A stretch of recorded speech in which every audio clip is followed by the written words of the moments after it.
Hi, good evening అండి. My name is doctor Swaroopa, clinical dietitian, Andhra hospitals. ఈరోజు magnesium importance గురించి చెప్పడానికి మేము ముందుకు వచ్చాను. మెగ్నీషియం మన బాడీలో 300 ఎంజైమ్స్కి చాలా పని చేయడానికి. ఎంజైమ్స్ అంటే మన బాడీ యొక్క ప్రతి ఫంక్షన్కి ఎంజైమ్స్ చాలా ఇంపార్టెంట్.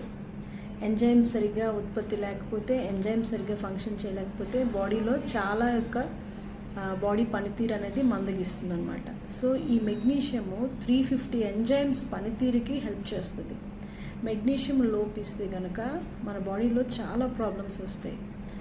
మెగ్నీషియము డెఫిషియన్సీ ఉంటే కనుక మన శరీరంలో ఫస్ట్ వచ్చే సిమ్టము ఫెటిగ్, అంటే నీరసం అనమాట. విపరీతమైన నీరసం ఉంటుంది. తర్వాత చాలామంది చెప్పే ప్రాబ్లము కాళ్ళు పట్టేయటం. ఎస్పెషల్లీ మార్నింగే కాదు, నైట్ టైం చాలామందికి మజిల్ క్రాంప్స్ వస్తాయి. ఆ మజిల్ నిద్రలో అది విపరీతమైన పెయిన్ అనమాట, మజిల్ క్రాంప్స్. దానికి మెయిన్ కారణము మెగ్నీషియం డెఫిషియన్సీ. అలాగే కొంతమందికి గుండెలో దడ వస్తూ ఉంటుంది, పాల్పిటేషన్స్ అంటారు. ఆ గుండె దడికి కారణం కూడా ఏంటంటే మెగ్నీషియం డెఫిషియన్సీ. మెగ్నీషియం లోపిస్తే దడ వస్తుంది. తర్వాత చాలామంది కళ్ళు ఒక లెఫ్ట్ ఐ కొట్టుకుంటుందని చెప్తారు, ట్విచ్చింగ్ అంటారు. ట్విచ్చింగ్ అంటే మనకు తెలియకుండానే కన్ను విపరీతంగా ట్విచ్ అవుతూ ఉంటుంది అనమాట. దానికి కారణం కూడా మెగ్నీషియం డెఫిషియన్సీ. మెగ్నీషియం డెఫిషియన్సీ ఉంటే హార్ట్ రిథంలో కూడా తేడా వస్తుంది, అర్థీమియస్ అనేవి వస్తాయి అన్నమాట. సో ఈ మెగ్నీషియం అనేది చాలా చాలా ఇంపార్టెంట్ మినరల్ మన బాడీలో. సో దీన్ని మనము నిర్లక్ష్యం చేయకూడదు. చాలాసార్లు మనం కాల్షియం లోపం మూలాన ఇవన్నీ జరుగుతున్నాయి అనుకుంటాము. కాల్షియం ట్యాబ్లెట్లు వేసుకుంటారు, బట్ అయినా కూడా ఏమీ మార్పు ఉండదు. కానీ మెగ్నీషియము లోపం మూలాన చాలా ప్రాబ్లమ్స్, ఈవెన్ స్లీప్ ప్రాబ్లమ్స్ కూడా వస్తాయి. మెగ్నీషియం డెఫిషియన్సీ ఉంటే ఇన్సోమ్నియా, అంటే నిద్ర సరిగ్గా పట్టుకుపోవటం అనమాట, ప్రాపర్ నిద్ర రాకపోవటం.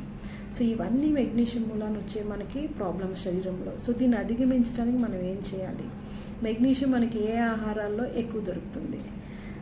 మెగ్నీషియం మనకి ఎక్కువగా దొరికే ఆహారము లీఫీ గ్రీన్స్, అంటే ఆకుకూరల్లోనూ పచ్చటి కూరగాయల్లో, ఆకుకూరల్లో మనకి మెగ్నీషియం ఎక్కువ దొరుకుతుంది.